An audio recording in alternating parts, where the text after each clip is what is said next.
With us today, and we want to particularly welcome the governor and member of his staff here. My grandson is an avid football fan, all right, and he loves the Mountaineers, and he's only 5, but he's now a football fan, and he's always concerned if players are tough enough to really compete, okay, when they're hurt. And so when he sees when someone limps off the field, he said, "Well, Pawpaw, is he really hurt? Is he injured or is he hurt?" He says if he's hurt, he should be able to keep playing. If he's injured, maybe we need to take him to the hospital. Well, the governor's here today, and he's playing hurt, all right? He's under the weather. He's had to go to the doctor early this morning, but he's here. So he's showing us in the Mountaineer spirit that he can continue to play hurt, and we certainly appreciate that. Again, we want to welcome you here, and the purpose of our meeting today really is to sort of give all of you an overview of the Hope Community Development Corporation, our organization, what we do, and how we do it. And we have a fairly aggressive agenda that we're going to move through rather quickly. Here at the Grace Bible Church, they love me dearly, but I have 42 minutes on Sunday morning to do whatever I want to do. After that, everybody starts leaving. So we can do about whatever we need to do in 42 minutes in 30 seconds. But the governor does have a call he has to make at 11:45, so we're going to move things pretty quickly. But we want to give you an overview of our organization, what we do. We want to talk specifically about some projects that we're working on in partnership with the Prestera Mental Health Services, with our good friends at the Western Division of Juvenile Services and Daymark. And we're also going to give an update on a special project that we have, the ROCKS project, that the Barnett Inc., which is an independent evaluator that's evaluating a project called ROCKS, Rent in Our Communities Successfully. It's a reentry project for juvenile offenders, project that we have a very strong partnership with Prestera Mental Health Services. Mr. Bob Hanson and his crew, and they took the lead role in writing a grant, and we were successful in getting that grant. And we're going to update you on that project. And also on our alternative sentencing project, on our in-school mentoring project, and an overview of some plans that we have for Youth Development Center on the West Side, and some of you had the opportunity to tour the before site there on Central and Hunt Avenue.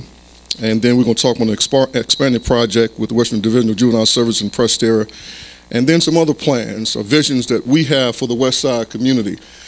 Some exciting things are happening on the West Side, and some of us feel like this community has been neglected over the years, but a major project getting ready to take place. The Charleston Urban Renewal Authority is proposing to create a renewal zone on the west side of Charleston.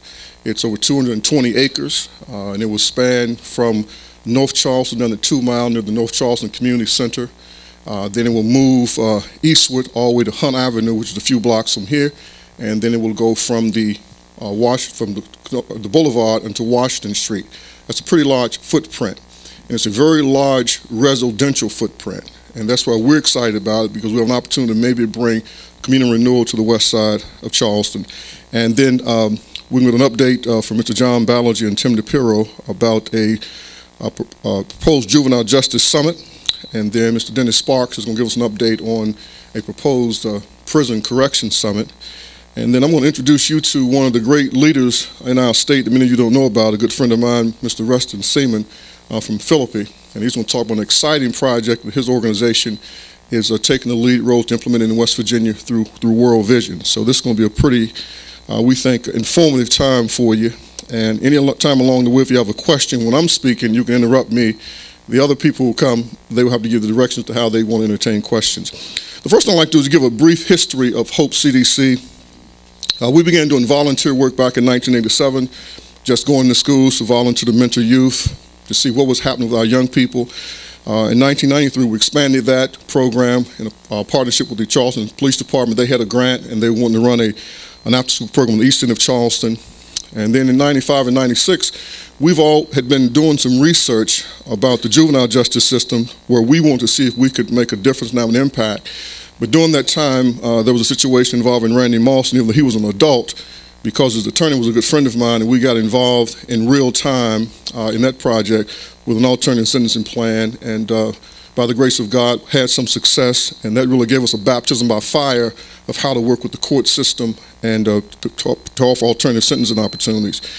we were kind of all over the place because there were so many things coming at us, and so we were trying to help small businesses, and my good friend Bob Hardy took a lead role in establishing a economic development summit, and out of that we started trying to help small businesses, and we developed some things with One Valley Bank and wrote a program called Covenant and try to help people get mortgage loans and start some businesses, and had some success doing those activities. But our heart was always really with youth. We thought that was the key to turn the community around.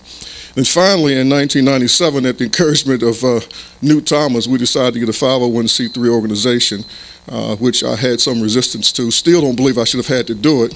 And I think time has proved me right. Now even the federal government recognizes that the church community should be able to engage in community development. But we were able to get the 501c3, and then we really started to formalize our programs and manualize them in a systematic way. And we worked with Governor Underwood to put together an emerging workforce summit. We did some research about the unemployment situation, particularly in rural communities and communities with high minority population, the desperate unemployment rates, and a very successful summit. We recognized for best practices with our workforce development initiatives with low-income people. And then in 2001 is when we started to hit our stride. We started to figure out how to write grants, and it took us about 4 years to really figure out how to write them to get some funding for some of our projects. And so in 2001, we were able to get some funding. We were recognized by the Washington Times Foundation as the top faith-based organization in West Virginia, representing West Virginia at the National Summit in D.C. when they were talking about the faith-based initiative. And at that same time is when we were selected by Kanawha County to be the youth service provider for the in-school component of the Workforce Investment Initiative. The Workforce Investment Act of 1998, in my opinion, was one of the most significant pieces of legislation of the 90s because it combined a plethora of workforce development programs supposedly into a seamless system. And the youth component was the most impact because it requires supposedly communities to provide year-round services for youth ages 14 to 21. So we ran that program for 3 years, and we worked with over 500 kids. We placed over 265 kids in summer jobs, and we saw some things happening. It enabled our staff to really get their pulse on the heartbeat of the youth in Kanawha County because it was a countywide project. That's when we established the Hope Youth Development Center and also what we call the Hope Youth Development Movement, which we'll talk a little bit more about, how we put all of our programs into a system whereby we decide what's most effective in working with a different population of young people. And then quickly, in 2003, we got this grant from the Department of Labor to establish the Hope Workforce Development Center, and was recognized for our efforts in that work. We also worked with the Katrina evacuees at the governor's request, and that's when we became expert on housing. My staff became experts on low-income housing, rental housing in the Kanawha Valley, as we were trying to get those people placed. And then in 2004 is when we really started to forge a partnership with Prestera. Bob Hanson approached us and said, look, we might be to do some things together that we cannot do separately. And here's a grant opportunity. We come together and put the strengths of our organization, Prestera's strength in mental behavior health, substance abuse, Daymark's strength in transitional housing for kids coming out of incarceration and troubled youth, Hope's strength in terms of community-based organization with integrity at the community level and intense case management. And his grant writer put together just a fabulous grant, and we were one of the groups selected for that project. And the Prestera, Bob Hanson has been the best partner I've ever had in this work in terms of supporting us, in terms of helping us be what we are and who we are, and we certainly appreciate that. And so in 2006, we had conversation with the governor, and he agreed to fund a pilot project for our in-school youth development program, and then that was fairly successful and to where it was expanded to more schools. And then this year, we've acquired a building that some of you saw earlier this morning. And so our vision has been to have a youth development center in the heart of the west side of Charleston.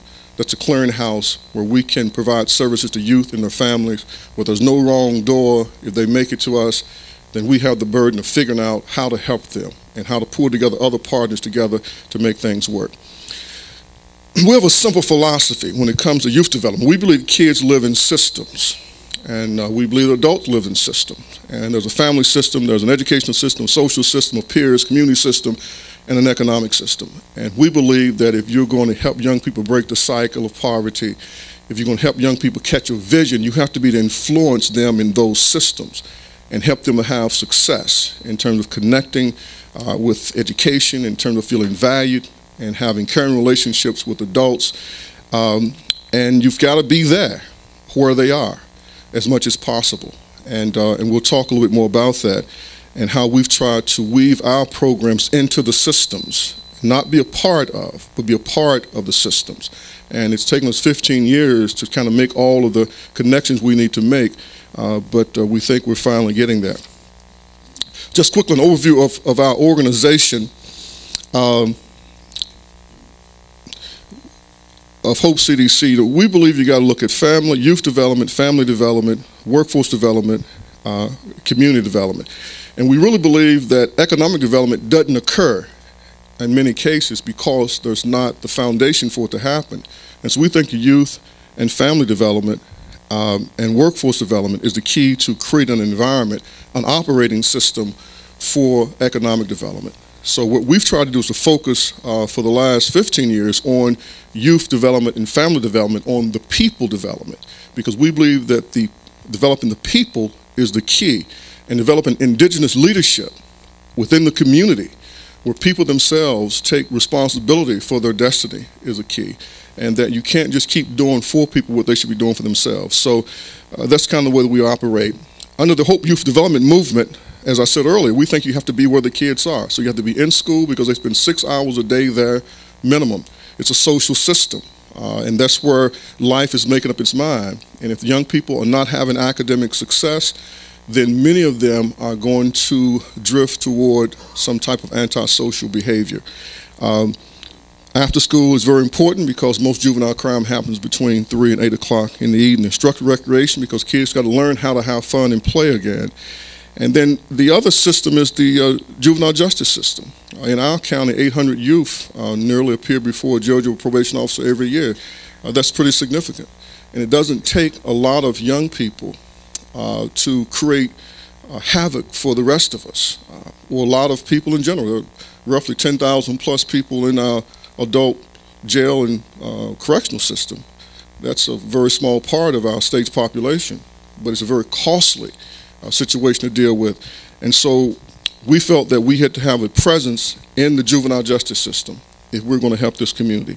And then on the other side, reentry of kids coming out of incarceration, and then trying to identify the kids in the community that are the most at risk for committing a violent crime or being the victim of a violent crime, and seeing if we could engage them into some type of constructive activity.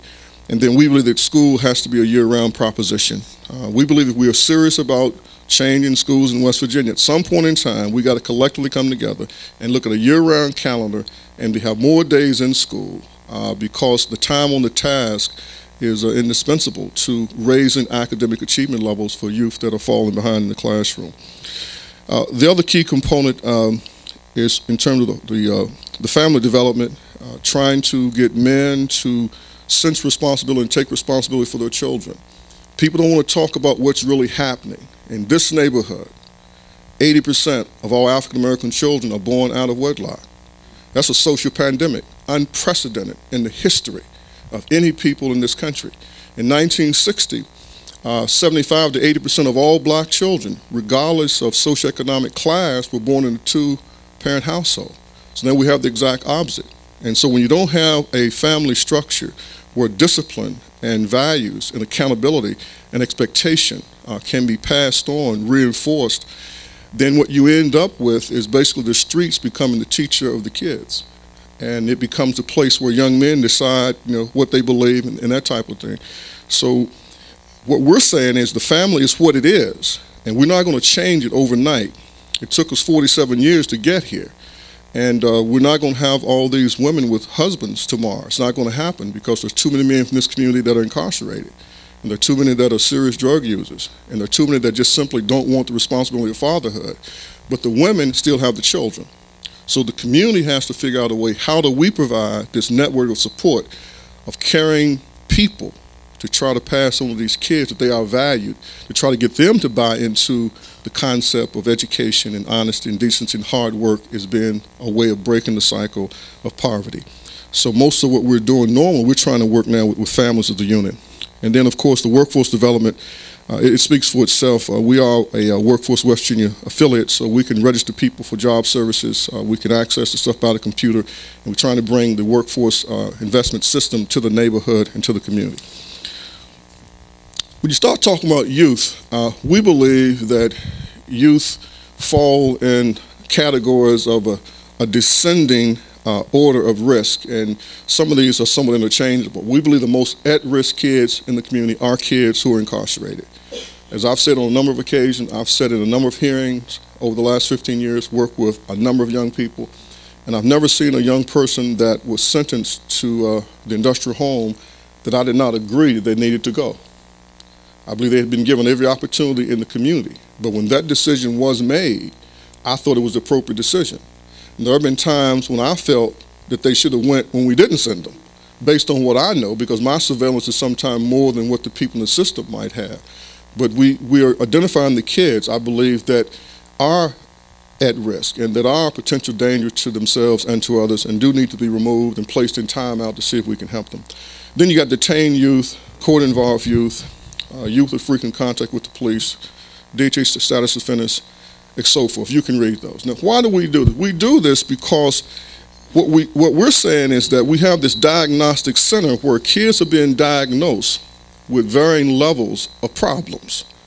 And we get it diagnosed, but we often don't have the system to apply the right remedy or treatment, if you want to use a clinical term. And we're saying if we understand where the kids are and if we can respond in the appropriate way, we may be able to divert a lot of these kids from entering into the juvenile justice system and from a life of crime. Just quickly, the in-school program that we're running, and we think it's very important. I say this every time I get the opportunity to speak, that until we figure out a way to support the efforts of the public school system, particularly for our underachieving young people, and they're normally in the lower income bracket, that we can't fix this. We can't fix it because it is a major, major problem, the fact that kids are falling behind so early and they continue to fall further and further behind. And that's why we believe that you have to have a strong presence in the schools. So our pilot project is funded from funds that the governor made available to us through the Western Division of Criminal Justice Services. We negotiated the performance measure with Secretary James Spears, and the pilot project was expanded to include this scientific evaluation. So we're working with Dr. Stephen Haas, the director of the Statistical Analysis Center. He wrote a scientific evaluation protocol. Marshall University signed off on it, and so now it's been evaluated from a scientific standpoint. And this has been wonderful for us because it's brought a lot of structure and a lot of scrutiny and a lot of accountability. And Dr. Voss and I, we've had a number of real strong arguments, but it's helping us, and we think we're helping him to understand how grassroots community-based programs really work. With that project, the criteria for selecting the schools that we chose, they were already selected. Several years ago, there was a piece of legislation, House Bill 4669, professional development schools. It looked at schools in 10 counties, a total of 30 schools that were low-performing schools, low performance on the standardized tests. At the time, it was a Stanford 9, now it's the West test. And in Kanawha County, there were several schools selected. Stonewall Jackson Middle School, Glenwood Elementary School were selected because, and Chandler Elementary School, they were selected because their test scores were consistently low. And so we wanted to be where the real challenge was. Because of the short time frame for the pilot project, January 1 through June 30 for 2006, we decided to focus on the middle schools, and we also selected a school in Huntington because they also have some real challenges in Huntington. There was Camac, and it was Camac Middle School. So we had a total of 90 students that were identified by the principals and the counselors that we would work with to see if we could help them during that 6-month period. The criteria to select the kids basically was we wanted them to select the kids they thought needed help. Kids with academic difficulty, chronic disciplinary referrals, students in the juvenile justice system, students with troubled home life, and students with an incarcerated parent. Those are the kids. And this last group, it is the group of kids that, according to the Justice Department, is the most likely to end up incarcerated. 70% of all children with an incarcerated parent will end up incarcerate themselves sometime in their life. So that's why they're a targeted group as well.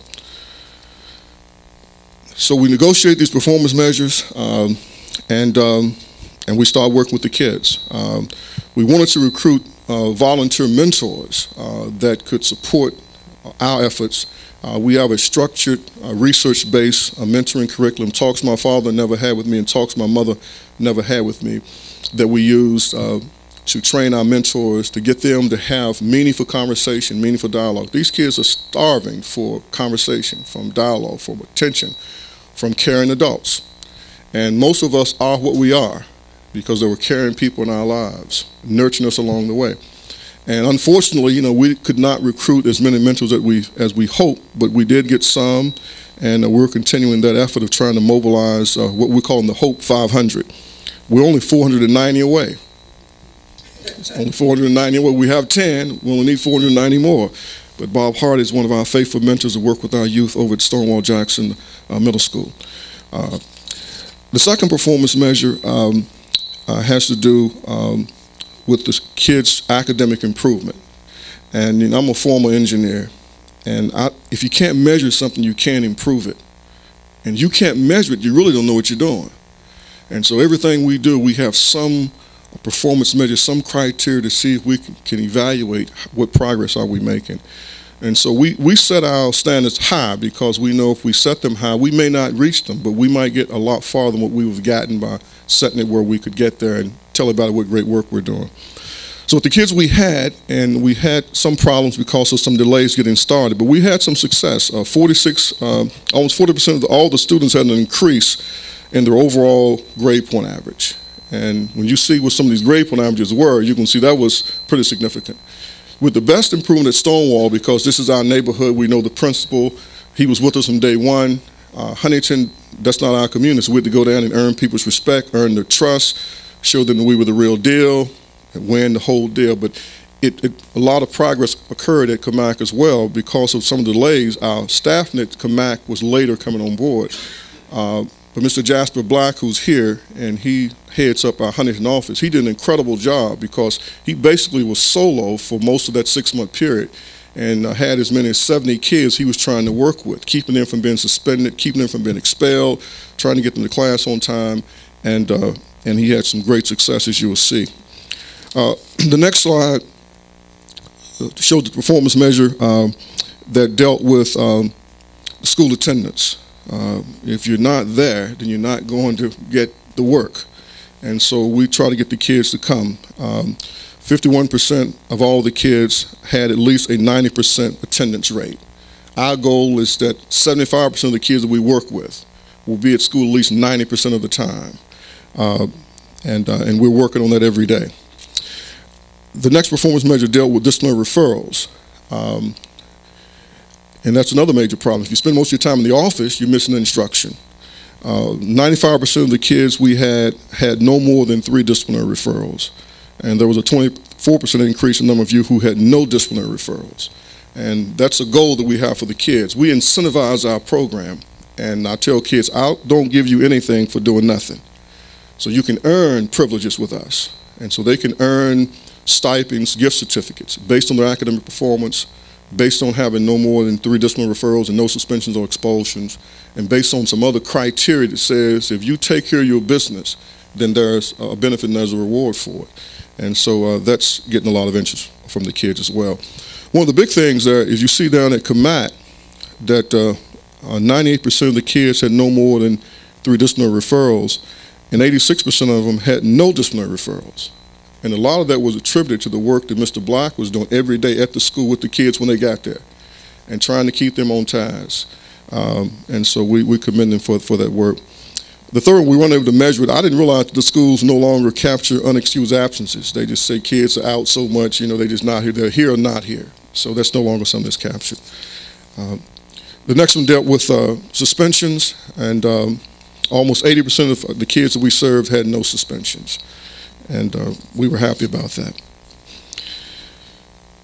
So in July, the program was expanded to additional schools, and the same criteria for the schools were the schools where there was a need.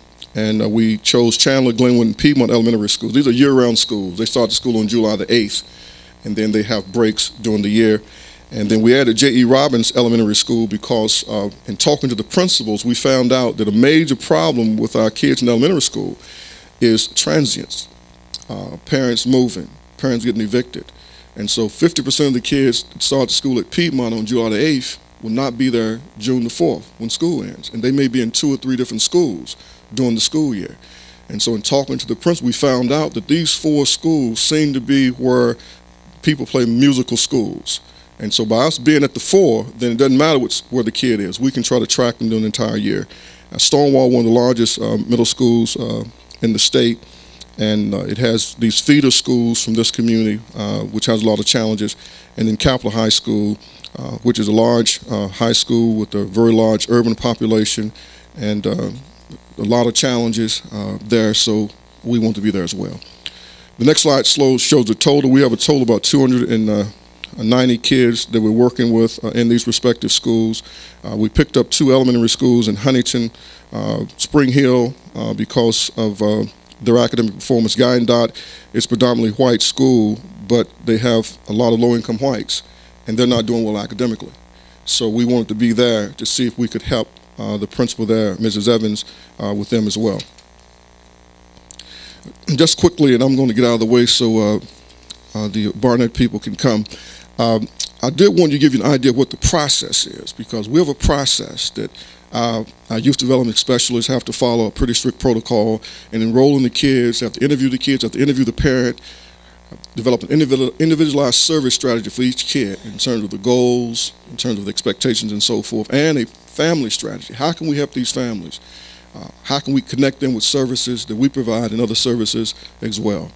On the next slide, and I'm not going to go through all of that, this kind of shows what the specialists do and making that happen and trying to collect all of this data and this information so that we have a complete profile on these kids and that we can develop a plan that can best help them.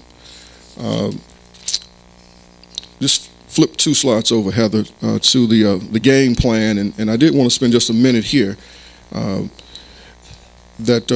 Tony Gordon, who's back there at the controls, he's the head. He runs the in-school program, and so what he does is his staff, they get here every day before school starts, and they do their little huddling up together, and then he dispatches them to the schools, and they go to the schools, they check in, they get the attendants to find out which kids are there or not there.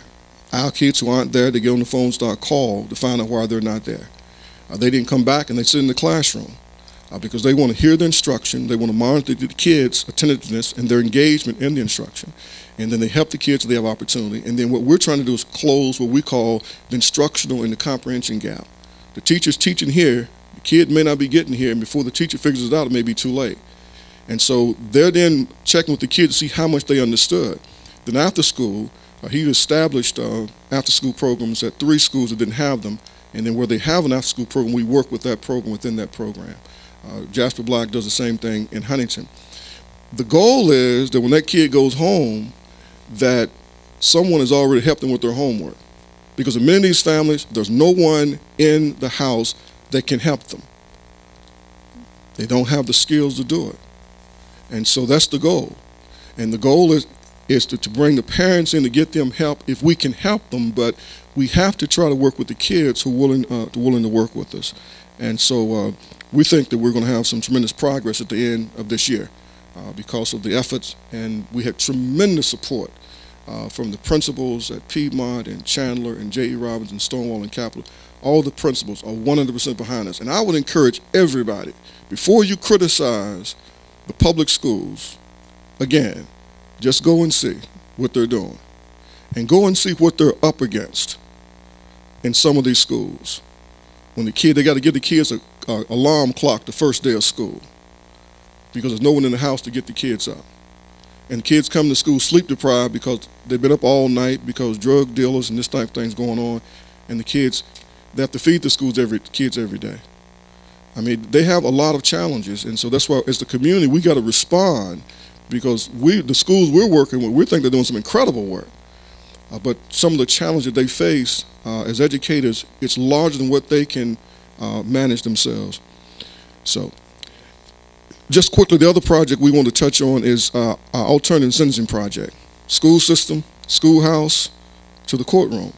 Because with all of our efforts, some of the kids slip through. And some of the kids we may not never touch. And they're before a judge or probation officer. Between 700 and 800 a year that appears at some stage, at the intake stage, or it's set formal or what have you. But they're there for whatever reason. And them being there signals that there is some problem that they're having for whatever reason. According to Charleston Police Department, there are 16 known gangs with some activity in the city of Charleston, with some 250 to 300 members, with some presence on the west side and east end as being their primary domains. So we believe one of the best gang resistance strategies, is you win the hearts of these young people early, and even those who are teasing with some of this activity, you try to provide them with some alternatives. And so we've worked over the years with the Kanawha County Court, Probation Department, DHHR, and Juvenile Services, and the schools, parents, and youth. This is where these kids appear, and sometimes they're beneath the radar screen, but they're ticking time bombs that's waiting to happen, and they're in our community. And so we are greatly encouraged by some work that you can hear about a little bit later that we're working on with the juvenile. The other thing is with alternative sentencing, normally it's not court mandated. Now, a project we're working on that might change, but a lot of times it's recommended, the kid is referred, and then we just try to connect with them. We visit them, we go to the house, we go to school, we try to find them. On some occasion, it will be court ordered. They have to work with us and be in one of our programs. And then we keep all that data and report it back. And we've had some pretty good success with some of the kids we've worked with, as it's outlined there. And with some of the other kids, you do the best you can. And some kids just slip through. As I share with my staff all the time, I say there are times that, we sort of feel like that we're a college linebacker, and here comes Pat White, and we got him zeroed in. I know I got him. And we right in front of him, and he gets around us. And that's what we feel sometimes with these kids. We know who they are. And we've been with them. We know the whole situation, and we're right there. But we're unable to connect with them enough to get them to change their actions and change their behavior. And they end up in the system. But we don't give up on them there. We continue to try to work with them. So at this time, I want to bring on the Barnett people. And they're going to talk specifically about the ROC project. We call it ROCS, Reentering Our Community Successfully. And basically it focuses on kids that are incarcerated and have been committed to the Western Division of Juvenile Services. And they'll come and they will share how we're doing on this project. And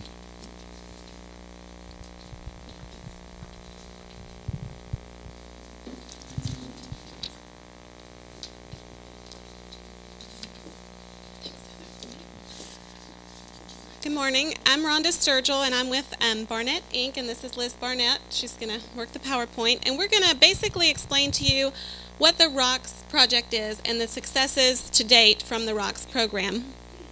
ROCS stands for Reentering Our Communities Successfully, and it is fully funded by SAMHSA. It is a 4-year federal grant that began in October of 2004 and runs through September 2008. And it actually covers 7 rural counties in West Virginia: Boone, Cabell, Jackson, Kanawha, Lincoln, Logan, and Putnam. Most of the clients are from Cabell and Kanawha counties. In fact, initially, Cabell County was not included. And when we saw so many of the clients were returning to Cabell County, we went back and asked for permission to add Cabell County to the counties served. The ROCS program aids incarcerated youth to successfully re-enter their communities upon release. And the ROCS staff actually participate in mentoring. And this is the ROCKS program is not court-ordered or court-mandated. And this has proven to be one of the really strong points of the ROCKS program. They go to Salem and Davis detention centers monthly and mentor juveniles before they are released.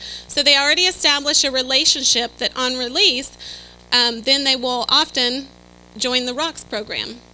They also provide monthly transportation for parents of juveniles who are incarcerated, and they've had a lot of success with juveniles saying they want them to contact their parents so that they can be brought to visit them.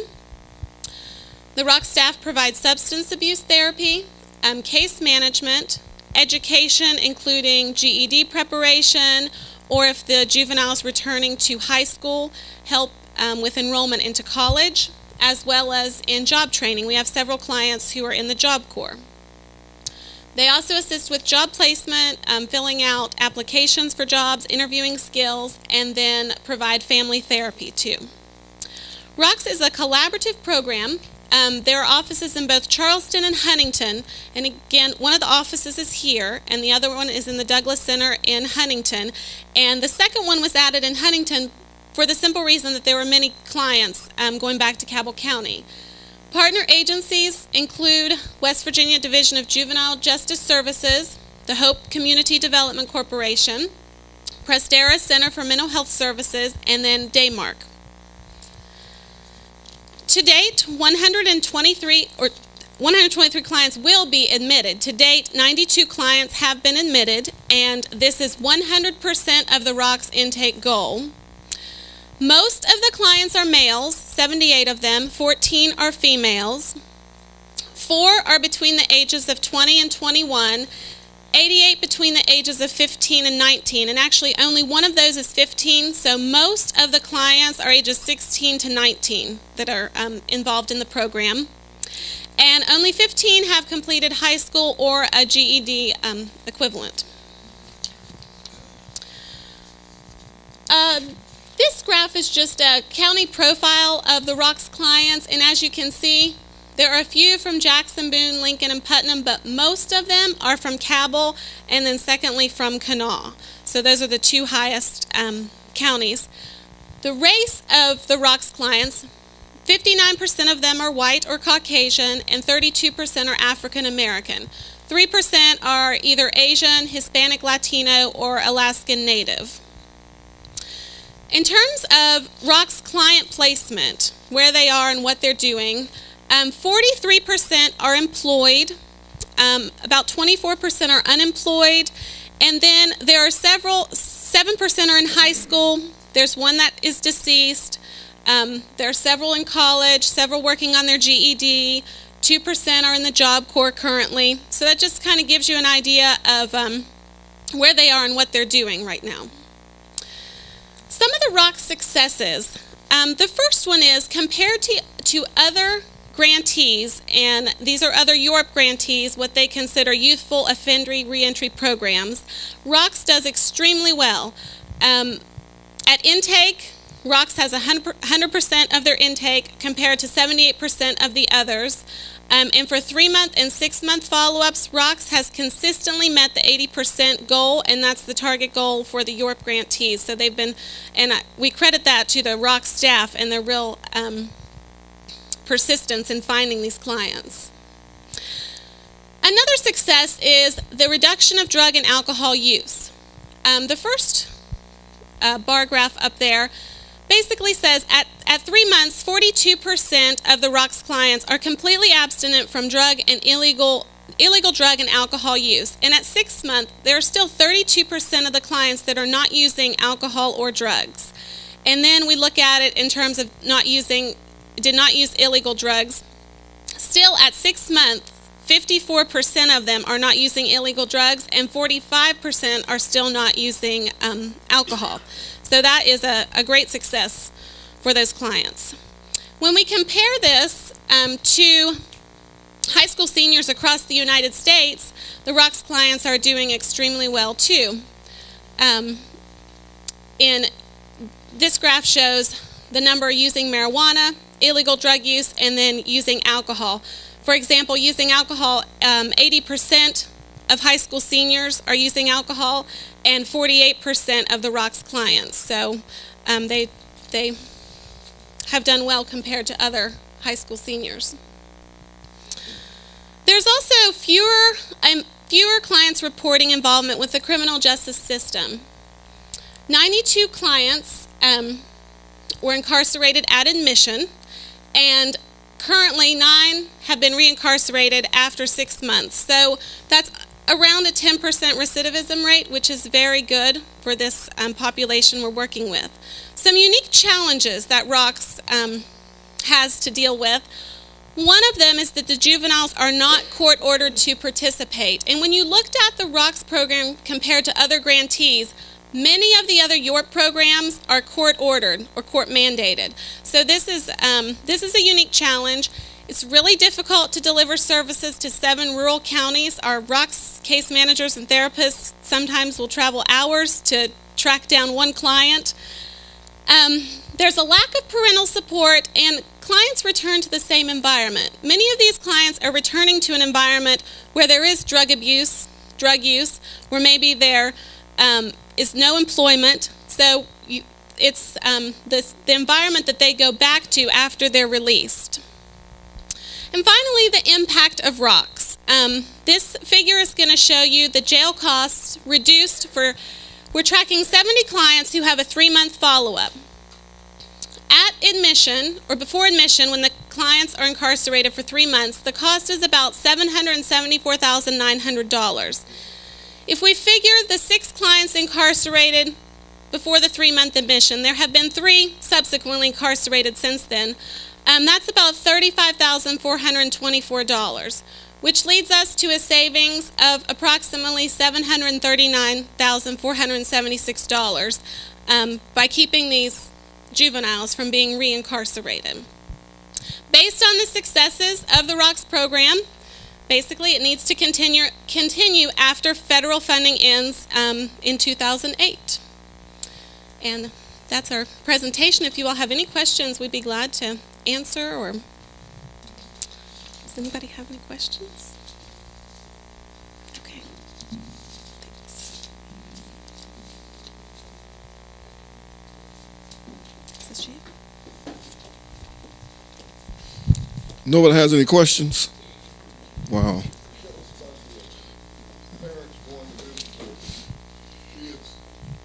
Yeah, one of the neat things, and if I could identify, this project works. It works because of the uncommon commitment of the staff, and that uncommon commitment and the uncommon support that we have. You know, Heather Roberts, who technically works with Prestera, but she's located here with us, and she's our full-time therapist, and she's there to do assessments and get kids into treatment and do whatever she can do to encourage kids to abstain from using alcohol and tobacco and drugs and so forth. And then Clyde Tyler and Parnell Legros, they're the case managers of Kanawha County, and then another young man in Cabell County. And what they do is incredible. I mean, they do things that I don't know many people will do. And sometimes we have to sit them down and say, look, you guys, y'all really be careful. They go into these projects. They go into these neighborhoods and communities. Our grant requires us to see these kids. We have to see them on certain frequencies. We have to do this, what's called a GAIN, a global assessment of individual need, 3.5-hour interview, and they get them done at 100%. And they're tracking these young men and women down to try to get them in the Job Corps, get them in job training programs, and things like that, and the kids know. And then the other thing they did, which was a stroke of genius, is that when we started a little over 3 years ago, we couldn't get any parents to go to see their children. That was sad. We offered them free transportation and a meal. And I think the first 1 or 2 times, we had maybe 1 or 2 parents, and we probably had 40 kids we were working with that were incarcerated. So they started working with the kids, and you got to call your parents. You got to encourage your parents to come to see you. And then they started calling the parents, your child needs to come to see you. I need you to come to see them. And they just kept working at that. And now they normally have a van full. We have so many parents going, we have to alternate right now. That we do 1 month, we take the Kanawha County parents, the next month, the Cabell County parents. And so we're talking to Mr. Denny Dotson at Division of Juvenile Services, and about possibly they might take 1 month. So every month we can take parents from both counties. So, and we think that's a real key piece in the success of this project. Okay. Anything else? All right. Before we go any further, there's a young lady here, and I want her to come up here. I'm not going to embarrass her, but this is one of our young people we've worked with, and but I do want you to have just a brief comment. I want you to tell them, you know, just a little bit about yourself and about work with Miss Lavetta. The Hope Development Service made me get my GED. They helped me get my GED. They have really been there for me and my family. You know, Reverend Watts, he preached at my sister's funeral about a week ago. He really got to us. He's just always been there for us in the community. Could you tell them a little bit about how you and I really first met, we first connected? You ain't got to give all the details, but where were you and how did we deal with that situation? I was at Tiger Morton, and Reverend Watts and Lavetta came to see me for a little while. We talked about some things, and they actually went to court with me and got me on probation, which I didn't think I would get. Thought I would get incarcerated for at least a year. But they got me probation. They have been with me since then. I've been coming to church. Not like I should, but I've been coming to church, trying to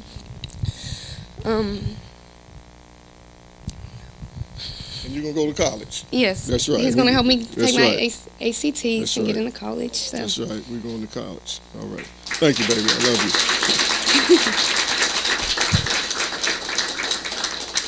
Yeah. Lakeisha is a very, very intelligent young lady, and she passed her GED with high marks without going to school a whole lot. Okay. But she's college material, and she's going to go, and I just asked you to pray for her family. They had a tough situation with her sister's death a week or so ago. But she's doing good. She's strong. She's there for her mom, and her sisters, they're there for their mom, and we're just proud of her. We're so proud of her and the fact that she can turn this thing around, and she's going to be our poster girl. Amen? I'm not in church. I'm sorry, guys. Well, I am in church, but this is not a church service. What I want to do now is I want to talk just quickly about another project that we're really excited about. And some of you got the opportunity to go over and to visit our building. And that's kind of a miracle. It's a miracle of miracles, actually. And I want to tell you briefly about this miracle because we never thought that we would have a building. And the Western Public Radio did a special on the condition of the west side of Charleston. High crime rate, high juvenile crime rate, prostitution, the whole thing. And they researched it for months, and then they aired it 3 15-minute episodes. And on the Friday, the final day, they featured some of the work we were trying to do. And a gentleman from Beckley, whom I know, but I had no idea he owned property in Charleston, Bill Luke, a friend of mine. We served on a state workforce investment board together. He called me and he says, I think I can help you guys. So make a long story short, he comes to Charleston, and he said, I want you to see a building. And he takes me to see this building on Central and Hunt Avenue, which I pass all the time because my daughter stays right on Hunt. And he says, if you promise me you will use this building to help kids and whoever else you want to help in this community, then I will give you the equity that I have in the building, which was close to $300,000. And he says, if you can find someone to fund the difference, this loan that we have on it, it's yours. Make a long story short, I got called to a meeting with the Western House Development Fund and to talk about something else. And I said, well, here's what's on my mind. And Mr. Joe Hatfield said, look, I'll talk to my board and see if we might be to help you if you guys are really serious about turning this community around. And so the Western Housing Development Fund has agreed to help us and to get the little piece of money we needed. The building's now paid for. We have the title to the building. But it gets better than that. There's a piece of property across the street that we wanted. And I called the real estate company, and they said, well, we want $60,000 for it. And I said, well, who's the owner? They said, well, we're not going to tell you. And so I said, well, I don't have 60 cents, let alone $60,000. So I called Mr. Loop. I said, well, do you know the guy that owns the property? He says, yeah, he's a friend of mine. He said, I'll call him and see what he might be willing to do. He calls the guy in North Carolina. The guy said, I've been thinking about giving it away, but I think I'm going to give it to another organization. but you tell his Reverend Watts to send me a letter. So I wrote him a letter. A couple of weeks later, I get a call saying he's coming to West Virginia, Labor Day. He wants to meet with me 9 o'clock. I show up here 9 o'clock. He comes in, he and his wife comes in, and he says, I believe that God is in everything, even in land. I didn't ask him for the property. He handed me the deed to the property, gave it to me. And then, it's got to be amazing. And so what ended up happening, then he told me the story why he gave it to me. He said 2 weeks ago, a couple showed up in my church, and they said they were from West Virginia. And I asked them where they lived. They said Charleston. They said, where do you go to church? They said the West Side. He said, do you know Reverend Watts? They said, yes. And he says he thought that was a sign that he should give us the building. So it's kind of amazing. I mean, give us the property. So we now have the building, and we have the property across the street that we're going to tear down that little raggedy house and garage and expand the parking. So we're real excited about it. We're real excited about it. This is kind of the culmination of a vision and of a passion that this staff has had over the years to keep doing this work, because we thought something good could happen. And so our hope and our plans, if God is willing, is we're going to turn this into the Hope Youth Development Center. And we hope to do some great work, that we have a physical place where young people can come and be served. And we're working with the Division of Juvenile Services and Prestera, and with Daymark and Kanawha County Schools and other community-based organizations to say, if the kid gets to this place, then we have got to make it happen. We've got to lay aside our ego and our arrogance and all our territorial silos and figure out, how do we help these kids who made it to us? My staff can tell you, one, I'm very patient, but one thing I do not tolerate: you cannot tell a child who gets here that we can't help them. That's unacceptable, because we might be the last place that they'll go to. Our obligation is to help any child some kind of way if they get to us. So that's our vision for the building, and we're really excited about it. We're equally excited about this expanded partnership with the West Virginia Division of Juvenile Services, which has been tremendous. Mr. Humphreys has been great. Denny Dodson has been great. And Lana Robinson, who works in the organization, has been our contact person to make things happen for us. And so we have access to the facilities because DJS allows our staff to go into the juvenile correctional facilities and to meet with the kids while they're locked up. And we're notified within a day of the kids' commitment to DJS. And then within 3 weeks, my staff is there, and they go every 2 weeks to meet with the young people, to try to get them to buy into the aftercare plan, to try to get them to buy into what they're doing in the industrial home and work with the counselors and so forth there. And then they connect with them when they get out to try to connect them back to the community. So that's a very, very busy slide, but basically we're hopeful through this partnership that we will work even more close with DJS in the expanded role at this center. They will have a presence there. We'll be there together. They will be on the point to take the court referrals coming from Kanawha County Court of Probation and the young people coming out of incarceration. We'll be there to support them with support services and things that we do. And then we would take the referrals from the Kanawha County School. You know, say if Mr. Giles, as much as he hates to do this, every now and then he has to suspend the child from school. And if that's done, then while they're doing their suspension, they could come to our center. And we can get their homework off of the computer, and they can get their lessons done. So when they go back to school, then their homework is completed. See, that type, if a kid is on homebound, for example, if you don't know what homebound is, one of the principals in Kanawha County School have to expel a kid for 365 a year, safe school violation. Well, then, if the kid is under 16, we're obligated to provide them with education. It's homebound, so they might get 4 or 5 hours a week of education. But they're out all during the day. Well, we could have those kids that come to our center during their homebound period, and where they not only get that education, but other types of activities. That's what our vision is. Kids are on Oasis. Some of them are doing their education by computer because they're kicked out of school. But they need to be connected and socialized and around folk. They don't need to be at home, in many cases by themselves, and roam in the streets. So that's what our vision is for the center. And then lastly, we have a vision for the community, but it's all one. As I shared with you at the beginning, we believe there's youth development, it's family development, it's community development, which leads to economic development, which leads to renaissance and renewals of neighborhoods. And our passion is for the West Side. And we serve kids all over the county. But our passion is for the West Side of Charleston because 22,000 people, 40% of Charleston's population has a West Side zip code, the most densely populated neighborhood in the state of West Virginia. And it's a community that has a lot of challenges because of the dense population. 65% of all of Charleston's public housing is on the west side of Charleston. And then you have a considerable amount of Section 8 housing. And so you have this concentration of low-income people in their need in a tight space. And so we're excited. The Charleston Urban Renewal Authority, as I mentioned earlier, they got this major project. It's coming to the west side. As I shared with you earlier, the 883 structures, 81% of them are residential. And so we're working very closely with my good friend Bob Hardy and some others to get a home ownership zone as a part of the Charleston Urban Renewal Plan, and they've agreed to it. And what that would mean is they're carving out certain parts of this plan to where the focus will be the rehabilitation and the building and construction of new houses. The Bob Hardy started 10 years ago. He had the vision before anyone else was thinking about it. You go down 2nd Avenue and you see all those new houses on 2nd Avenue. This is the man that built them with his own hands. And he used young people from this neighborhood. Some of the kids come out of incarceration.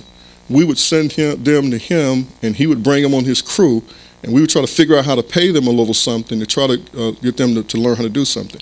That's the vision that we have. We're now at this point, we've got to put skills in these young men and young women's hands.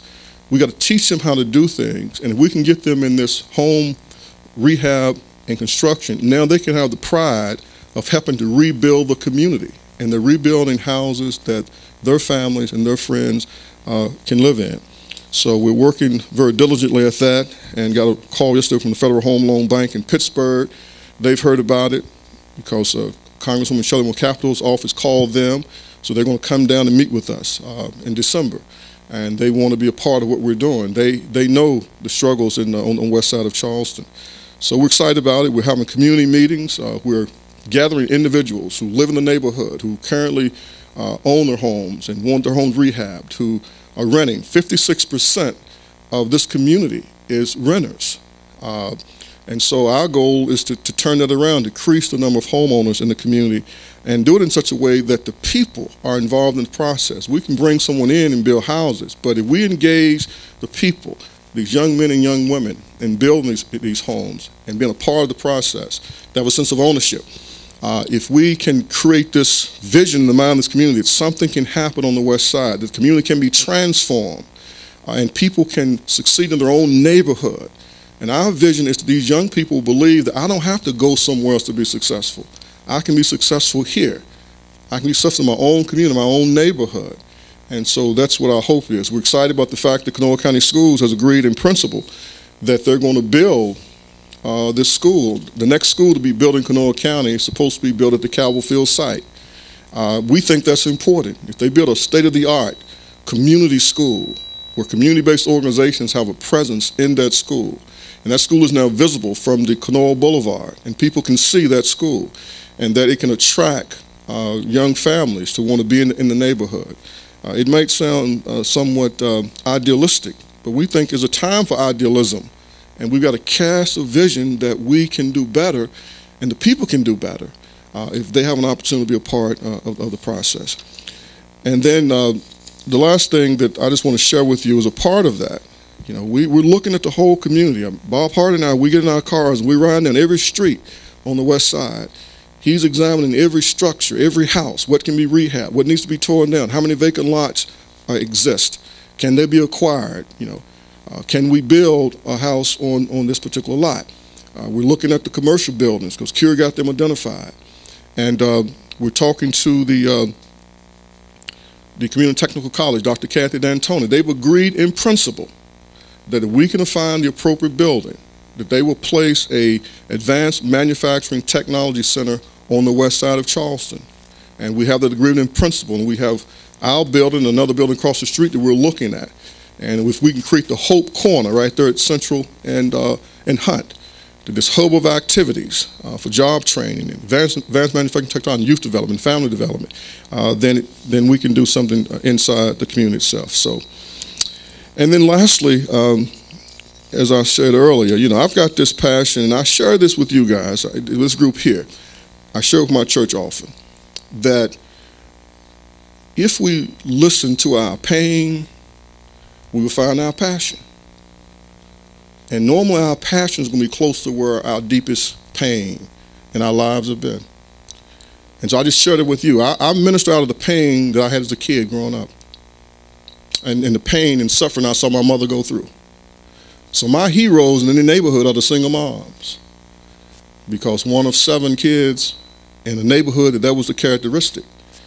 But our mothers made us feel so special, and the community was right there to support us.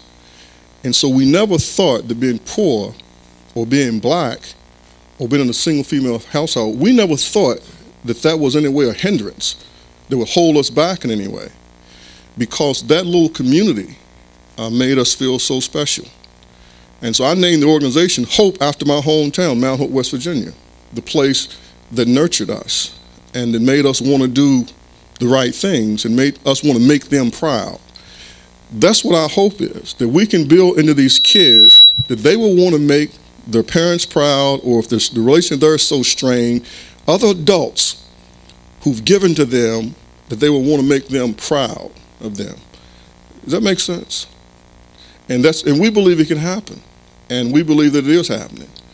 I want to put one young man on the spot, then we're going to be out of here, but I want Clyde Tyler, if you would come up here and just kind of briefly share, because Clyde was one of the first young people that we started working with when I had a head full of hair. And if you could just kind of briefly share a little bit about your pilgrimage and what happened and how you ended up here with us. Okay. I think it'd be interesting for the people to kind of hear what can happen. When I was attending Roosevelt Junior High School, I think it was from the years of 1992 to 1994, Pastor Watts had come over with a couple other gentlemen, and they formed what we call the Black Male Coalition. And that's where I first and foremost met Pastor, and we developed a good relationship. And they would actually come in, they would mentor us, and they would also take us on field trips throughout the state. And one that I remember very vividly is when we went to Sutton Lake, and there was a lot of good memories from that. And from that time, we hadn't seen each other for quite a while. And upon me graduating at UC in 2004, Pastor Watts offered me a job to come over and work and to give back to the community. And since then, I've been here working for the last 3 years, trying to connect with young people, trying to give back to the community. I see a lot of hurting kids in our community, and it bothers me. And it bothered me then, and it still bothers me. But it just feels good to be a person that can serve the community and work along with Reverend Watts, and that's what I've chosen to do with the last 3 years of my life. Let's share this little detour. Detour. Okay. Okay. Basically, also he wants me to share about the football career that I had. I was an all-state football player here in the state of West Virginia at Capitol High School, and I was practicing for the North-South game back in 1998. And I suffered a severe injury to my left shin bone, or the tibia. I had a compound fracture that ended my career.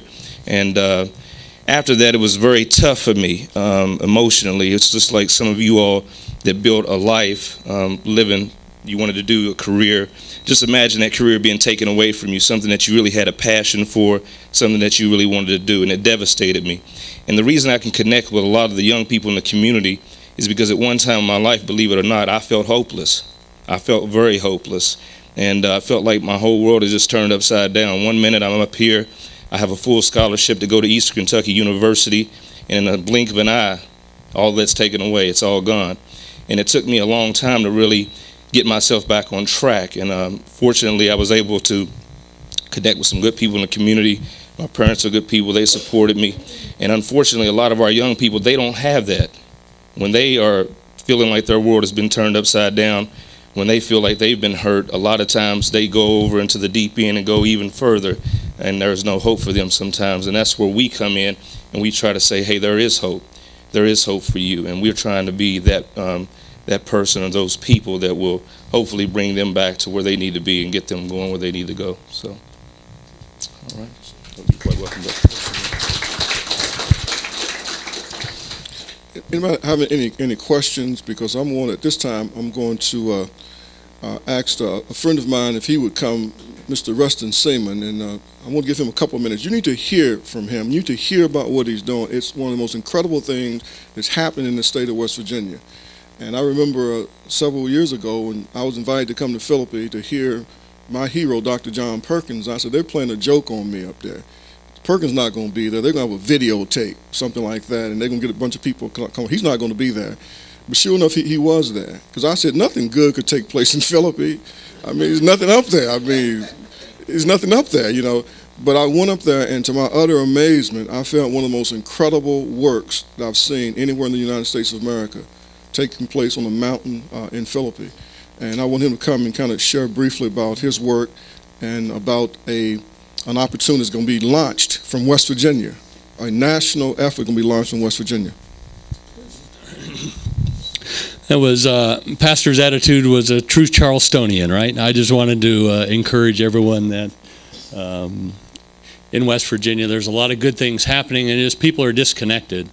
Abraham Lincoln once said that if you only have 45 minutes to cut down a tree, you better spend 40 minutes sharpening your axe.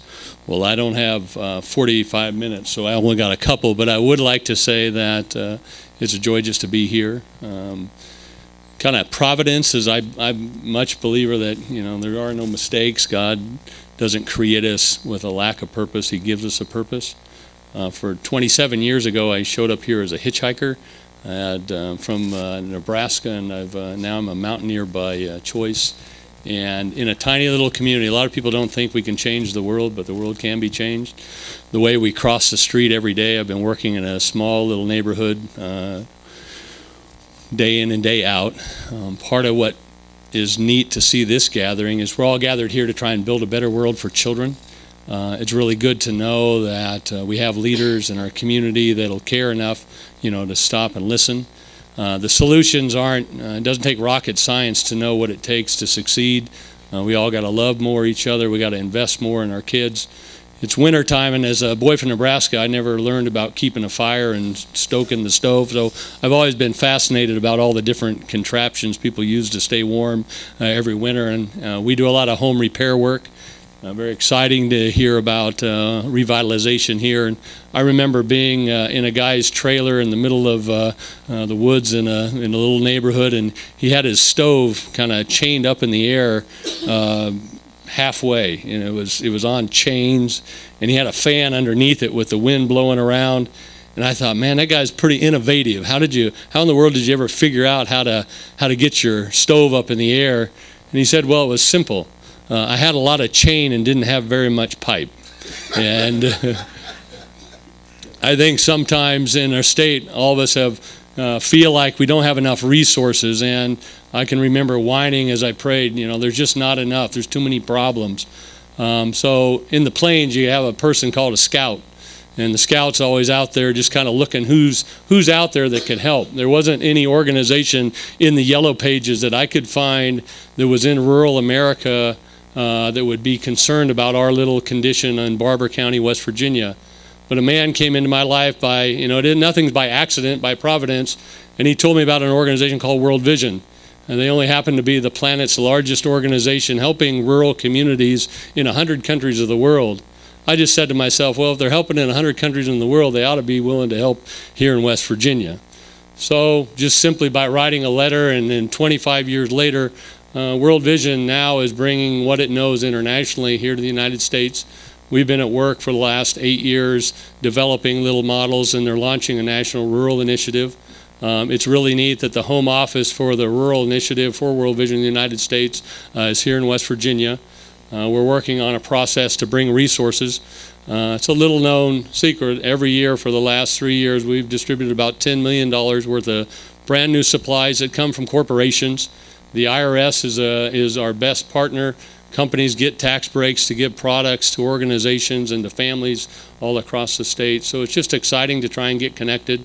We're excited about what the next 25 years will bring. We're excited about actually trying to get involved. And Matthew now has a building, so he's been out. He's peddling his program up in Barber County, West Virginia. And we're working on a little project to actually bring corporate supplies. I remember 7 winters ago, being very excited. We got a company that gave us the plastic product that you put over the windows to keep the cold air out. When getting involved with World Vision, they don't look for that. They went to corporations. Simonton Window Company is actually the largest vinyl window producer in the nation. Their headquarters here in West Virginia. Just last year, they donated over $4 million worth of windows. And so we're no longer given plastic to put over windows, we're given real windows. So all I'm here to say is sometimes what we think isn't possible, Scripture says if you give, it'll be given back to you, pressed down, shaken together, and running over. 27 years we started this little deal in a little neighborhood, and last year we literally saw 195 tractor trailers of brand new supplies make it to a little warehouse called the Storehouse in tiny little Philippi, West Virginia. And it's just the beginning of what we believe God will do, and we're just very hopeful that God will connect us down here so we could not miss some of those. So thanks, Matthew. It's a 40,000 square foot warehouse, and again, we have 1,600 families. We have 300 organizations in 40 different counties that actually got to drive to Barber County. We want you to drive up there and buy a sandwich while you're there and spend a little bit of your money, while you're there. And it's a self-sustaining operation. The IRS allows you to pay a handling fee for the cost of it, so it's fully self-sustaining. It's a business model, a ministry. A lot of people question whether, faith-based leaders can run a business operation. Well, we do it with a ministry heart, and we're looking for more people to come around those kind of models that are marketplace-driven.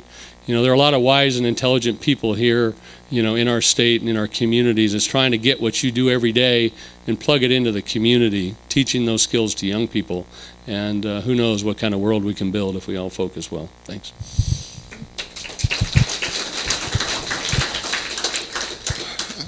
In the spring, after they thaw out, we'll probably do an excursion and take some of y'all up there so y'all can see the storehouse. It's incredible to see. It looks like a mini Lowe's store, all this product they have. And so if God is willing, Bob Hardy, who's my construction guy, we want to put together a building construction training group. And one of the first things we want to do is teach some of these young men and women, how to change doors and windows and put insulation and attics and crawl space. We can train them because most of these houses on the west side, the windows are just horrific. And that in itself would do a couple of things. Number one, it'll put a skill in the kids' hand that they can do, and they can do it in their community. Secondly, it will help to upgrade the housing stock. Just the physical appearance of the housing stock is automatically upgraded with new windows and if you got new doors. And thirdly, it puts money in the pocket of the homeowners because many of them are losing a significant amount of money out the door and through the windows because they're so energy inefficient. That little simple thing right there is what we're going to try to get started sometime here soon. And then from that, we hope to build the traction as we get momentum to develop a full-fledged building and construction training crew where we can take on just about any rehab or new construction on the west side. And we think it can happen, and if God is willing, that it will happen. So things are just kind of lining up and coming together in a way that we could have never made it happen. So I'm really excited about it. At this time, before we depart, I'm going to ask if the chairman of our board, Hope Community Development Corporation, Mr. Tim DePiro, would come. And I think maybe he and John Ballinger may want to tag team. He signed you. He's delegated. Okay. But anyway, he's going to give you an update on a project that John Ballinger has been kind enough to kind of pull together some key people from the community at the United Way normally on every Friday at 8 o'clock as we talk about trying to pull together a juvenile justice task force to convene a juvenile justice summit. Thank you, sir. This is a pretty exciting day for me. I'd say it's probably about 15 years ago. I was taking Matthew to lunch. We'd go get Chinese down near the mound there in South Charleston, and I'd drop him back off at Union Carbide. And he kept thinking he had a great job down there. I think he was, he was a big shot. Let's put it that way.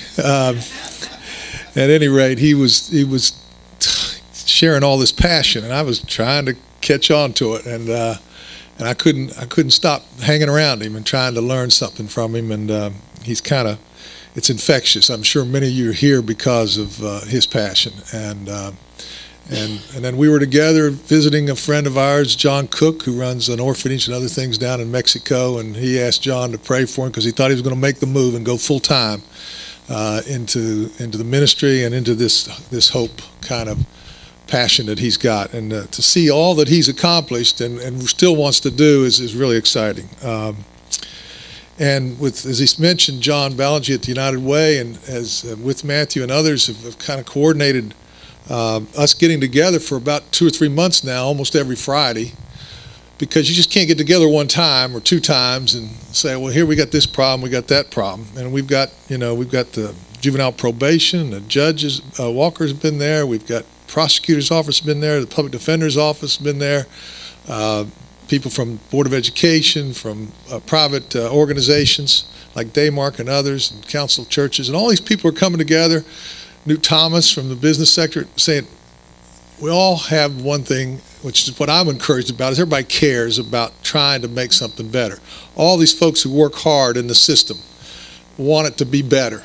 They want to see better results, and they're working hard. There's been some good results, but they want to do better, and they're putting territorial stuff aside and saying, okay, what can we do? And one of the things I think that's been mentioned is we may have bridged something by just getting together and talking, which is saying, okay, we need to use the hope model and the trust that they've got with these kids and the relationship building that they've got, and somehow link it with the court system, and so that we can link the two together. And it looked like that was going to be impossible, but there's been some communication going on, I think some breakthroughs, and we're really excited about that.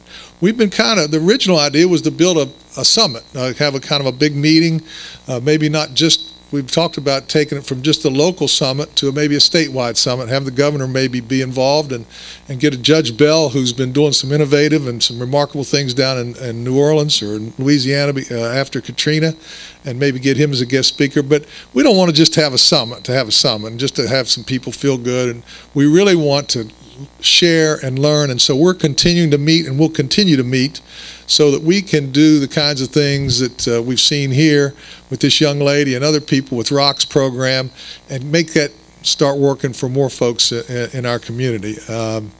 I was just really excited to hear about how you're doing, and just to see the successes. That's what we want. That's what the big thing. He talked about his past.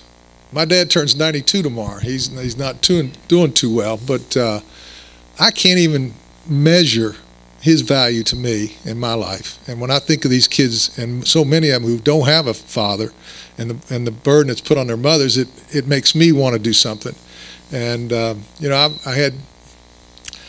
had someone attack somebody saying, how come he's not like Tiger Woods, and how come he's not like Michael Jordan? He's attacking some athlete. I said, I don't know, because he's not, but I said he didn't have a father 24/7 like those 2 individuals did, and I say that means a lot. And but like Matthew says, these kids don't have and will not have, and so somebody's got to step in. And so we hope through this summit not only to be attacking the court, the folks that are coming into probation and the court system, but we need to make this mentoring thing from the prevention side a lot stronger. And there's some ideas that we're going to kick around. We're going to take one problem at a time. We got into these meetings, and it got to where we were trying to attack so many different angles. Right now we're trying to work with the kids that are coming into the juvenile system, but then we're going to hopefully keep going, so this thing isn't just a quick thing and we're out. But I'm probably talked too much. We are going to build towards this summit, hopefully to share and spread ideas that we all can benefit from, because all of us, that's what's really been great, John. I know you feel the same way. What's great about these meetings is you can tell everybody cares and wants to make a difference and wants to improve things. We don't want just the status quo, because we know we're not having as much success as we want to have. And so with these programs and with caring individuals like the folks that are working for Hope and caring folks in the system, we can make a difference. Thanks a lot.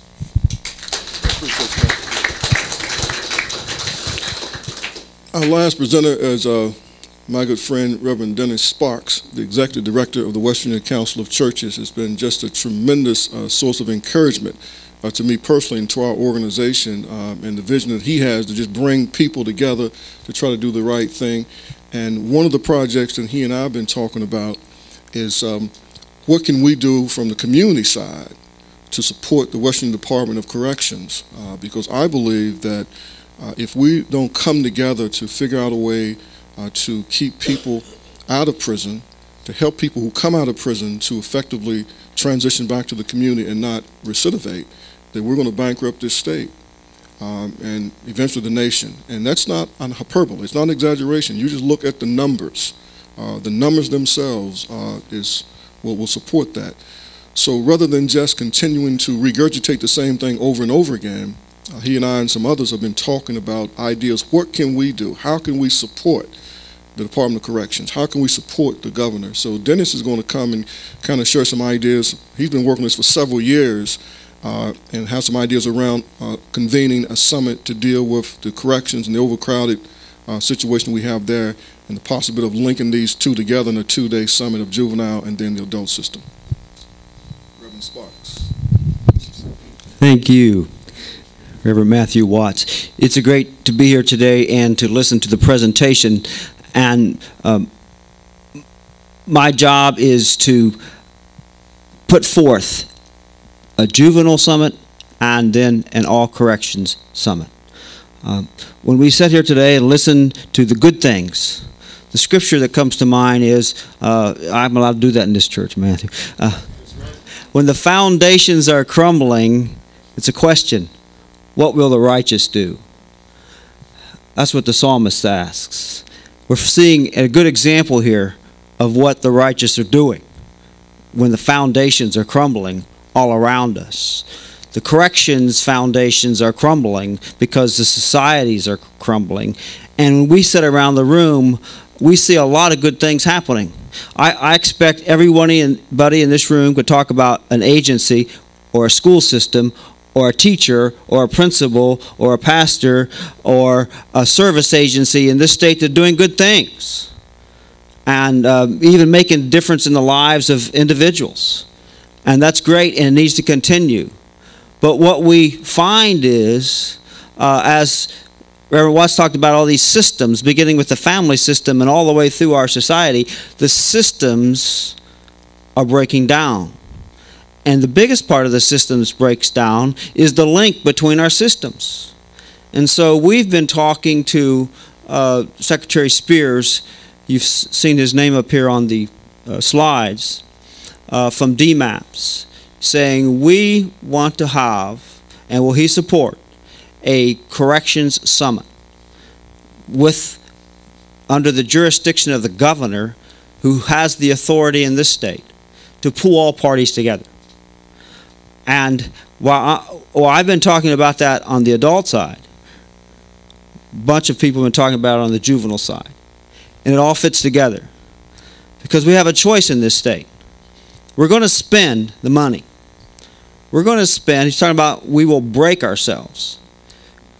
When we first started going to DMAPs and writing reports and criticizing and then saying, hey, you're doing some good things, they're saying it's going to, if we have to build a new prison, $120 million. Now that figure exceeds $200 million. So we're going to spend the money. And that money will eventually have to be spent again, and that's when we're going to break this state, if we don't turn it around. The governor sees that. And we think we've got him on board to make that commitment. And if he's sitting in that chair today, that's what we're going to do. Say, Governor, we got your commitment, so we'll get him. But we don't have to worry about that. But we need all your commitments as well. That we need not just a summit for the sake of a summit, but to get all parties, all decision makers together to say, where do we need to bend? Where do we need to move, do things differently? So we put this system back together that makes a difference and will see it all flow together. That's what the Council of Churches' job is. We're not a service agency in the sense that we work directly with kids. That's very valuable work. We're an agency in the sense to help pull it together, help work on the public policy side, and bring the faith-based element into it. And that's our job, and that's why this is such an important task. And I thank you all for being here today, and I thank Reverend Watts for all that he's doing in the leadership in this whole thing.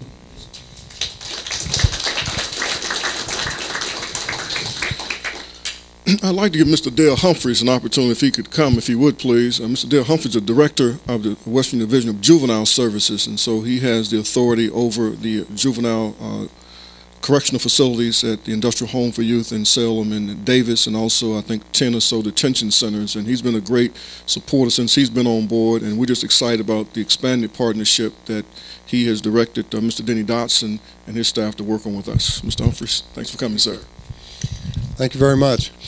I'd just like to take a minute to also support Reverend Watson, all his work that he's done for the youth in Charleston area and Cabell County, and to express my opinion on the day reporting centers that we're embarking on in the near future and across the state in West Virginia. We are very heavily involved in this. We feel that this is the wave of the future.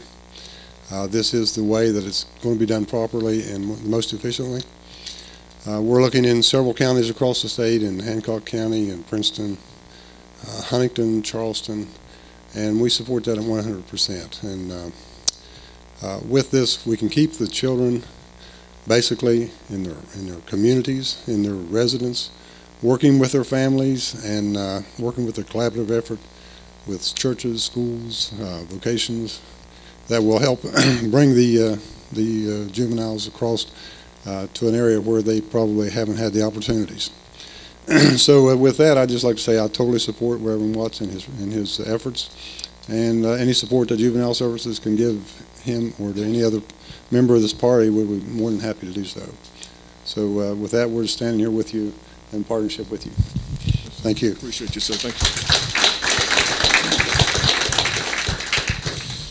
you. Any questions or comments before we depart? I want to thank all of you for coming. I know it's Friday, and for you to carve out this much time, I really appreciate it. I want to thank you all for your support, because we've worked with a lot of you in different venues, whether it's in the schools or a juvenile referee, Judge Dews, or Judge Walker Bailey, or Jim Kane and Mr. McLaughlin, and the probation officers who've been very helpful in educating us and helping us to understand the system. And we appreciate all the support that we've got in the community. This is a defining moment, I believe, for this community, and a defining time. And I think that we got an opportunity to respond in a way that sends a statement and a message to the youth of this community that we value them. There's a place for them. As I've shared with groups before, part of the problem today is that we don't really have a clear vision for young people. We don't know exactly where they fit. In an agrarian society, when the economy is driven by manual labor and farming, well, we know where they fit. They're part of the workforce and the labor force at a very early age, and they're part of learning the skills that's necessary to do those type of tasks. But in a high-tech, sophisticated information age, well, we don't know where they fit. And so we have to create a vision for young people in terms of where they fit and how we help develop them to really take over the mantle of leadership, from us as we move on. Because I made a commitment to young people of this church, basically, and I hope that God will help me keep that commitment. To our 6-year-olds, I told them, I'm with you until y'all graduate. So I made a 15-year commitment to be here at this church and to serve this community till the first graders graduate. I'll be 67, and I'll be through then. I'm going to write about all I've learned and try to leave some behind. But I've made that commitment. If God allows my health to hold out that long, that's what we want to do. See if over the next 15 years, if we cannot see transformation taking place in this community, where the West Side truly becomes the best side, the envy of the county and even of the state. Lastly, I want to thank the staff. I have an incredible group of people. I think the best in the country, and I travel all over the country. And I would not trade the staff that I have here. If y'all could just stand so that people can know who you are. The staff of people that work.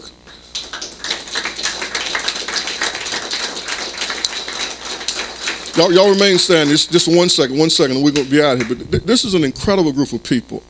Number one, their skill level and their education level is outstanding in terms of they all could be doing something else, and they could all make a lot more money than what they make working for me.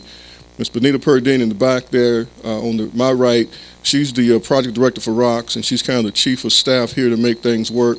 Her two compadres, Ms. Barbara Mosley and Ms. Mary Wesley, they've been together as a team, as a group of people for 25 years. They started work when they were 10.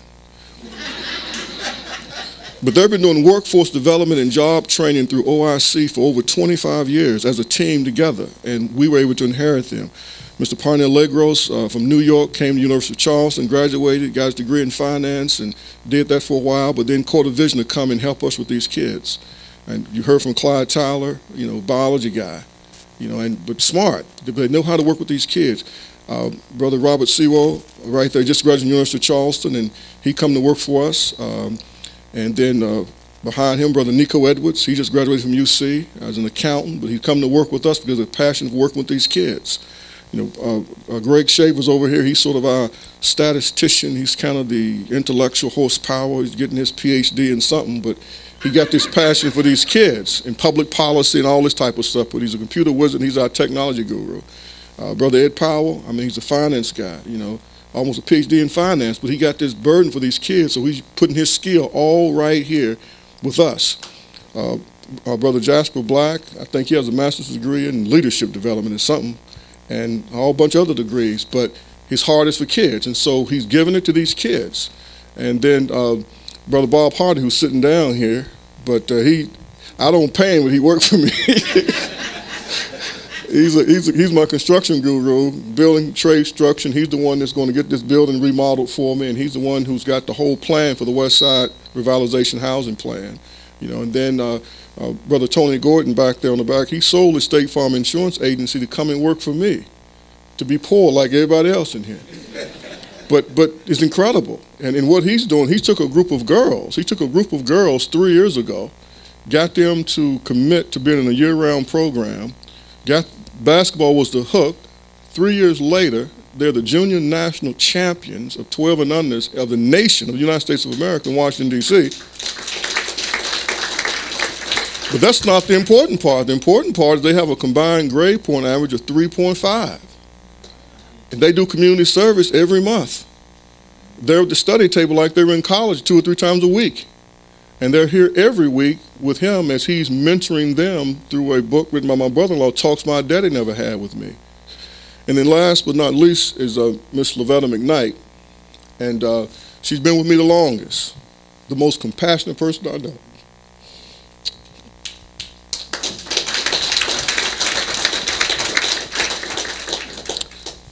And so for me, it's just a great privilege.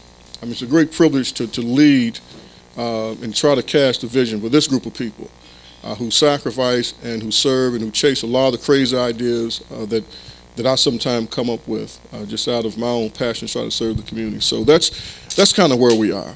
And as I share with you, we minister out our pain, and we all do things for whatever reason we got to do it. But for me, it's simple. One day I got to stand before Jesus Christ and give account to him for all the talents and skills and intellect he gave me. I got to give account to him for it. And I want to be to say I did the best I could to serve the people.